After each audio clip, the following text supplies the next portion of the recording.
My name's Judith Lissing. I'm the founder of Mind Coaching Australia, and I have with me today Dr. Ryan Niemiec from the VIA Institute in Cincinnati, Ohio. And Ryan is the Education Director of the VIA Institute on Character, and he's also a clinical psychologist and a mindfulness teacher. He's the founder of the Mindfulness Based Strengths Practice program and the author of numerous books, the most recent of which is Mindfulness and Character Strengths, a practical guide to flourishing. Welcome, Ryan. Thank you, Judy. It's a pleasure to be here. So the VIA Institute on Character is a nonprofit organization here in Cincinnati, Ohio, which is in the Midwest of the United States. And its mission is to advance the science and practice of character strengths. And so we really see it as our job to know what's going on in the world of research around character strengths, mindfulness, other areas of positive psychology, and what are the best practices going on in each of these areas, and then how can we bridge the two? How can we help to distill best practices for people who are practicing in the world of coaching and psychology and business and education? So what are character strengths? And character strengths are these positive traits that we all have within us. The VIA Institute and collaboration with 55 scientists really discovered that there's these 24 character strengths that are universal in all human beings, found in some of the most remote areas on the planet. More of a formal definition of these 24 character strengths is that they are capacities. They're these positive capacities for thinking, feeling, and behaving. And I usually add that we can think, feel, and behave in these ways that can bring benefit to ourselves and to other people. You know, a simpler way to say it is that they're these positive personality traits and that we can bring them forth to create our best life. Okay, thank you. So you've been working with character strengths for some years, and you've also been teaching mindfulness. So a couple of questions around that. The first is, how do you see mindfulness? But secondly, what made you decide to combine the two into one program? Sure, yeah. So the first part, kind of the thinking about mindfulness. You know, different mindfulness teachers will define mindfulness in their own way. And if you ask the Dalai Lama, or if you ask Thich Nhat Hanh, or if you ask Rick Hansen, or if you ask John Kabat-Zinn, Saki Santarelli, the list goes on, any workshop presenter in mindfulness, everyone will give a slightly different definition to what this construct is. And which is beautiful in some ways, because it shows how widely applicable mindfulness is and how it can be used in so many different ways and be thought of in so many different ways and applied in so many ways. However, it becomes a bit of a problem if, from a scientific perspective, if everyone is defining this thing called mindfulness in a little bit of a different way. So to really advance the science in mindfulness, we need what's called an operational definition, something that everybody can go by in order to kind of really help advance the science and study this thing called mindfulness. And so in the early 2000s, researchers did just that. A number of distinguished mindfulness researchers, around 20 or so, got together. They scoured the mindfulness research and practices and what all these people had been writing about in terms of mindfulness and what the science was saying. And they looked at all of this, and they found that there's really this two-part definition to mindfulness. And I'll just kind of note those two parts. So those two parts are that mindfulness involves the self-regulation of attention, and secondly, it involves taking an attitude of openness, curiosity, and acceptance. So we're taking control of where we're placing our attention, whether it's on our breath, or whether it's on a person's smile, or whether it's on our body as we're moving, or this bite of food. So we're taking control of our attention, and then with that attention, as we look at that food, or as we feel our body walking, or tune into our emotions, we take an attitude, and we take that attitude of being open to it, of being curious and interested in it, and accepting it for what it is in this moment. So that became the scientific definition for mindfulness. Then also became the basis for mindfulness-based strengths practice and so on. Now, the second part of your question was around the bringing the together of mindfulness and character strengths. And part of the reason that I was thinking this was really an important thing to do was because a lot of the mindfulness work and character strengths work were basically separate. You know, a lot of people were enthused about each of these two areas. They're two of the most popular areas in the science called positive psychology, and they were being treated quite separately. And I was particularly passionate about both areas and seeing the different connections, and decided to really try to bring the two together and to see how each might inform and impact the other. And so that's what I and others help to do. And so this is the integration of mindfulness and character strengths, that we can look at how mindfulness can be a lens to looking at our best qualities, character strengths, and how our best qualities, character strengths, can help us to become more mindful. Okay. So I mean, I know it's an 8-week course and there's 2 hours per week, so there's 16 hours of work there plus a day of mindfulness. But in a nutshell, if you like, what is the aim of this course? How would you summarize it? Yeah, well, it's about helping people to really tap into who they are and to tap into their best self, to bring their best self out there more strongly into the world. And it's doing it by tapping into these natural qualities, natural experiences that are just part of all human beings. So it's helping people to really tap into those qualities to live as fully as possible. And so we do that by doing very natural, normal things in life, whether it's eating or walking, talking, listening, working, these things we already are doing every day, but doing them with a different lens, and doing them with the lens of mindfulness and mindful living to really look more deeply, and by a lens of character strengths, really bringing our zest and our curiosity and our love, our gratitude, our teamwork, and so on, bringing these qualities into those everyday life experiences. And then what happens is people find that there's a lot of depth that they've been missing in life, and there's a lot of good qualities within them that they'd been blind to, that they'd been, quite frankly, missing. They'd been kind of going through in a bit of a automatic pilot type of mindset, and missing the details of life. And so when we bring mindfulness and character strengths together like that, it really helps us to see the details and to see our life in a more deep way. And then ultimately, I mean, people want positive outcomes of some kind. So people want to become happier, to tap into greater well-being. They want to have better relationships with people. They want to be able to have more tools to manage their problems, to overcome problems. And so mindfulness-based strengths practice really appears to help people in those ways. It helps people to manage problems, to create more positive relationships in their life, to pursue health activities better, to become happier, have more meaning and purpose in life, and so on. So that's a lot of what we're really shooting for here. So, what do you feel the benefit would be to people in a workplace situation in this program?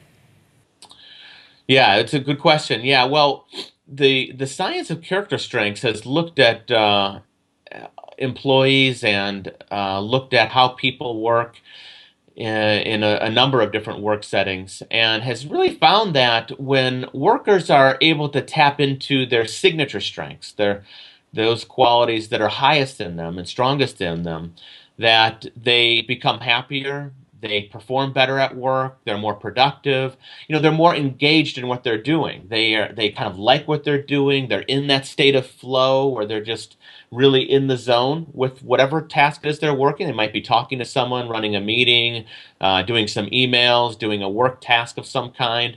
Um, so there's all these kind of benefits that happen when people put on these strength goggles to really look at themselves in a deeper way. And mindfulness helps us to do that. So we're bringing mindfulness and strengths to do that, and then that helps workers with those different outcomes. So to help workers become happier and to become more engaged in what they're doing. We sometimes use the term strengths alignment. And so strengths alignment means to align your best qualities with uh, with whatever work task you're working on. And so to really bring forth your highest strength of, say, curiosity and zest while you're leading that team meeting, or to bring your highest strength of gratitude and appreciation of beauty and excellence when you're finishing that work project outside, or whatever it might be. And so strengths alignment can really happen when we are more mindful, when we're tuning into our daily life, and when we're tuning into our work life. And as you're aware, I've been using it in the context of building team cohesion as well. It's very interesting how it's not just about looking at what your own strengths are, but really recognizing what other people's strengths can be. That's right. Yeah, that's a great point. Yeah, you really can't underline that point enough, because that gets at that idea of strength spotting and strengths appreciating. And again, we're often not paying a whole lot of attention not only to our own strengths, but to the best character strengths of our team members and our colleagues.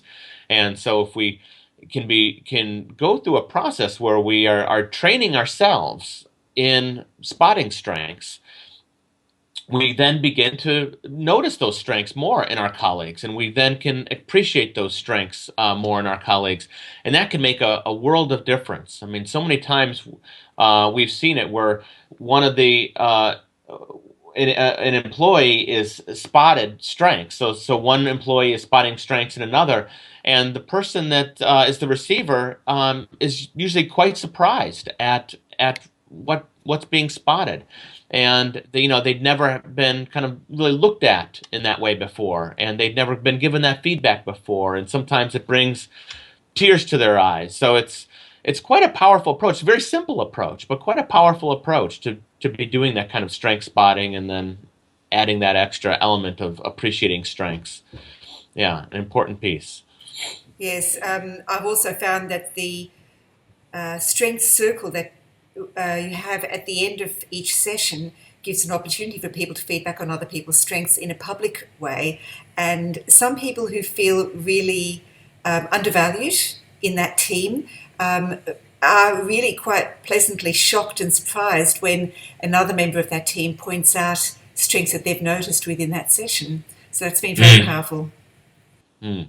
Yes, absolutely. Yeah, and sometimes I don't know if you find this too, but it takes a bit of mindful listening and mindful speaking. So that's where the mindfulness is so important as well. That where we're really training individuals to be good mindful speakers and mindful listeners, which means to really be speaking from the heart and speaking clearly, and not going off on tangents, speaking directly, speaking with honesty. And then on the other side, to be practicing in the listening, to really be tuning in closely to what's being said, to not be thinking about what I'm going to say next, but instead to really be fully present to that person that's doing the speaking. And you're right, when people are practicing that mindful listening and speaking with one another in these MBSP groups, really good things happen, certainly with character strengths, but also with these different positive exchanges. And it's not uncommon to hear people make comments like, it feels like I've known this person for like 10 years, 15 years, and I've only known them for 20 minutes just because we've been practicing mindful listening and speaking and strength spotting. And I feel a deep kinship or connection with this person because of that. And so it's beautiful things kind of emerge. Now, what about the research? You've been collecting data on this for some time now. What sort of results are you finding? What sort of trends? Yeah, the trend. Yeah, so it is. We've been doing some of this pilot work, and I know you were one of the people that helped in the pilot work, Judy, since 2011. And then the book came out in 2013, 14. And so the book has the entire manual there. So the idea was that researchers would and academics would take, and practitioners would take that program and then begin to apply it and begin to study it. So it's still quite new for those studies to become published. Sometimes it takes a couple years. So we look for kind of the next couple years for more and more studies to come out. But certainly the pilot research from myself and from people around the world has been incredibly positive, almost universally positive, really, with those outcomes that one would expect, which is things like people, tapping into greater well-being, more engaged in what they're doing. But there's two unique things that I think seem to be standing out in a general way, which is very exciting actually for MBSP. One is that it is that these MBSP work and this synergy of mindfulness and character strengths seems to really help people to really build positive relationships in their life. Whether it's reconnecting with people they haven't connected with in a long time, whether it's moving a marriage or a friendship from kind of a bored automaton, minimal attention kind of a marriage to a kind of a deeper, more intimate connection, to the relationship between a boss and their employee or two employees together. Somebody that you've had a problem with, maybe an enemy or a difficult person in one's life, and kind of overcoming that kind of hurdle and that tension. So there's something that goes on with building positive relationships as one result. And most people, when we ask people after the course, specifically the question, do you think it caused a positive relationship in your life? And most people say yes, and then give an exact example of something in the last several weeks, of how their relationship has improved significantly. So that seems to be one really novel, powerful, important finding with MBSP. And I say that because positive relationships really are seen as sort of the royal road to happiness, kind of the most important thing we're looking for.